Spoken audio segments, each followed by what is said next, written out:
Hello and welcome to Essential Understanding, FSAT, an in-depth look at essential oils and their applications for your life. My name is Cassandra. I am a certified aromatherapist, a member of the National Association of Holistic Aromatherapy, a wife to a wonderful husband, a mother and educator to 3 beautiful children, and a follower of Jesus Christ. The information provided in this video series is not intended to diagnose or treat any medical condition. Rather, I focus on wellness through self-care utilizing essential oils. This is video number 5, and we are looking at the A to Z of essential oils. Now, I said I was going to do 3 the last video, but with my time allotment that I have, on top of my other things that need to be done with home education and housework, I'm only going to be doing 2 oils per video, but that really shouldn't really change the timing frame in which I have in mind to finish this video series. So let's jump right into it. Today we are going to look at the oil of basil. This is the constituents of the oil of basil: A-pinene, linalool, B-pinene, camphene, myrcene, limonene, cis-ocimene, camphor, methylcavachol, Y-terpenol, citronellol, geraniol, methylcinnamate, and eugenol. Now, I say the oil of basil and not a specific strain because depending on the manufacturer you get it from, where it's grown and harvested from, will depend on the actual level of each constituent. For example, in Europe, linalool is a higher constituent inside of basil, as opposed to Africa, where camphor is a higher constituent of basil. So it just really depends on where it's grown and harvested and the manufacturer you get it from. But these are the constituents. So let's break them up into their appropriate groups. Monoterpenes. We have A-pinene, B-pinene, camphene, myrcene, limonene, cis-ocimene, Y-terpenol, and citronellol. And then we have a terpenoid over here, camphor. Alcohol is linalool, phenylpropionene, phenylpropanoids, eugenol, methylcavachol, and then we have ester, a methylcinnamate. So, and then in the middle over here, if you see, we have a monoterpenoid, geraniol. That can be classified as a monoterpene or an alcohol, just depending. So, what is a monoterpenoid and what is a terpenoid? Terpenes that have been altered through oxidation or rearrangement of the carbon skeleton of the molecule. So monoterpenoids come from monoterpenes. Terpenoid. Terpenes are hydrocarbons. Terpenoids are denatured by oxidation. So same thing, they've been altered by oxidation. But the words are used interchangeably. Sesquiterpene or monoterpene and monoterpenoid, and terpenes and terpenoid. And then we have phenylpropionene, phenylpropanoids. They're found throughout the plant kingdom. They are essential components of a number of structured polymers. They provide the plant from protection from UV light. They defend against pathogens and plant eaters, and they mediate between plant pollinators, so they attract insects for pollination. So let's look at 3 constituents inside of the oil of basil. We have camphene here. It is antifungal. It contains antibiotic and cytotoxic properties, antioxidant, anti-inflammatory, reduces high cholesterol. It's analgesic and a pain reliever. Citronellol, antimicrobial and antifungal, analgesic, reduces blood pressure, anti-inflammation and insect repellent. Geraniol, anti-inflammatory, antibacterial, anti-cancer properties, antifungal, and antiseptic. So these are the 3 of the constituents that are inside of the oil of basil, among others. But like I said, their levels inside of the oil are going to, it's going to be determined by the manufacturer and where it's grown, where it was harvested from, will determine the actual levels of each constituent inside of that oil. So let's look at the benefits and uses of basil essential oil. It enhances the skin appearance. It improves digestion, relief from cold and flu symptoms. It fights infections. It supports respiration, relief from stress and anxiety. It's used as a pain reliever.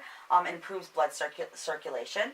It helps with motion sickness and relief from bloodshot eyes and other eye irritants. When your eyes are irritated by smoke and stuff, it can help to provide relief from that. So let's look at the next oil here, the second one, the oil of bergamot. Now, I know that I'm not going in alphabetical order, that there's the balsam fir that I could go through too, but anybody that knows me knows I like to color outside of the lines, so though I am presenting A to Z, it's not necessarily going to be in alphabetical order in like that, the B's and the C's, so just I will go through all of them, but I might not necessarily go in alphabetical order, but I wanted to do the oil of bergamot because it is one of my favorites. Limonene, it contains 37%. Linalool acetate, 30%. Linalool, Y-terpenine, B-pinene, geraniol, B-bisphenol, 5-geranyl oxy 7, methyl oxycumulin, citroptin, bergamotin, and the ones that are starred here, if you notice, we got 1, 2, 3, 4, 5. Those are the non-volatile fractions, meaning they're not going to easily oxidize. They're more like a resin, a sappy. They are responsible for the staining of essential oils, like when you get if you drop an essential oil on your clothes, and that's the non-volatile parts. It's the parts that don't oxidize quickly. So it contains 5 of those. Let's break them up into their appropriate groups. So we got monoterpenes. They actually make up 47% of the oil of bergamot. So we have limonene, Y-terpenine, B-pinene.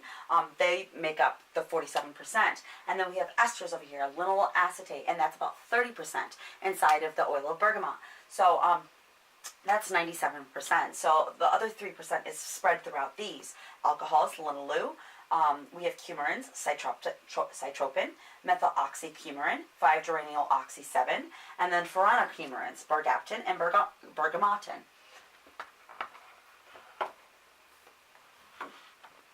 So let's look at monoterpene. We'll go through again a little review of some of them. It's highly volatile. It inhibits the buildup of toxins. It also enhances the therapeutic value of other compounds. Ester. They are a result of a reaction of alcohol and an acid. They are gentle in action and they have sedative properties. Alcohols. They resist oxidation and can revert cells to normal functioning levels, as it has been seen in several animal studies. Coumarins. So 2 new here. Coumarins are antispasmodic, anti-inflammatory, anti-edematous, which means they help with edema, vascular tonic effect, and presents with antifungal and anti-tumor properties. Furanocoumarins, they're a smooth muscle relaxant. They increase or decrease pharmaceutical actions. They are responsible for the blood thinning effect inside of grapefruit. So if you're on a blood thinner, you do not want to use an essential oil that is high in furanocoumarins or coumarins, as it can potentially cause that pharmaceutical to have a higher action and cause hemorrhaging and among other issues. So let's look at some constituents of the oil of bergamot. Now, limonene, which is 30% of the oil of bergamot.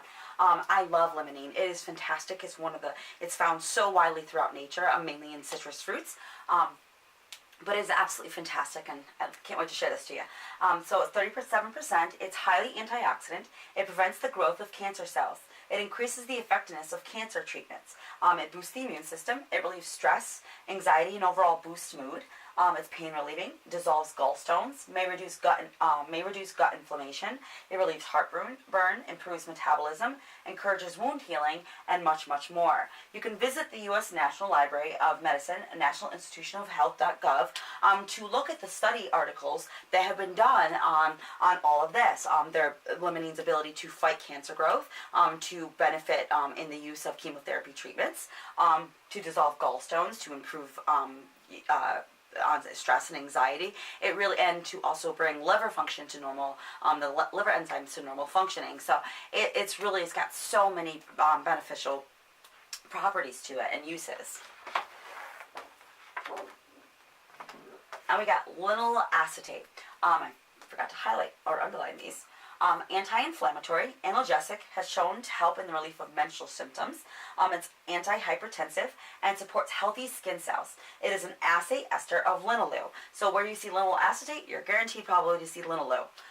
Linalool, it is a chemical intermediate.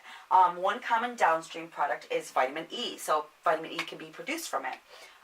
Used in many products to ward off fleas, mosquitoes, and flies. So we do know that it has great capabilities of warding off insects. You can find it, linalool and citronellol, all inside of a lot of store-bought insecticides. I'm trying to think of one particular. I bought one a couple weeks ago. I can't remember what it is now. So I'll have to look at that next time. So let's look at the benefits and uses of the oil of bergamot.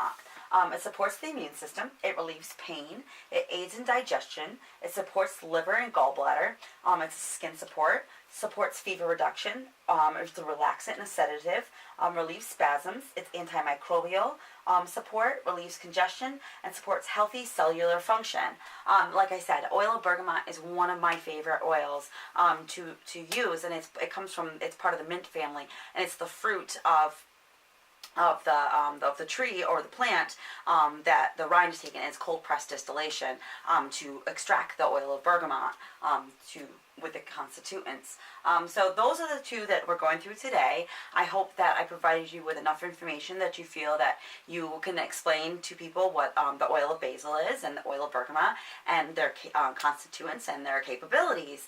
I would like to thank my sponsor, Amber Quickie Soaps, beautifully handcrafted artisan soaps created in small batch production to ensure the quality of every bar. They're absolutely fantastic gifts, and you can visit her site at amberquickysoaps.com to purchase from her store. And you can also check her out on Facebook, Amber Quickie Soaps, to keep up to date on her latest creations and to see deals that she posts. And they're just absolutely fantastic. I cannot stress enough how much you should check this site out and start using these soaps. You will not be sorry for your choice. Also, too, if you would like to join in my Facebook group, Essential Understanding FSAT, you can join in with a community of other people seeking to learn about essential oils and their applications for their life. And I would just like to thank you for checking out video number 5, and I hope you check out video number 6.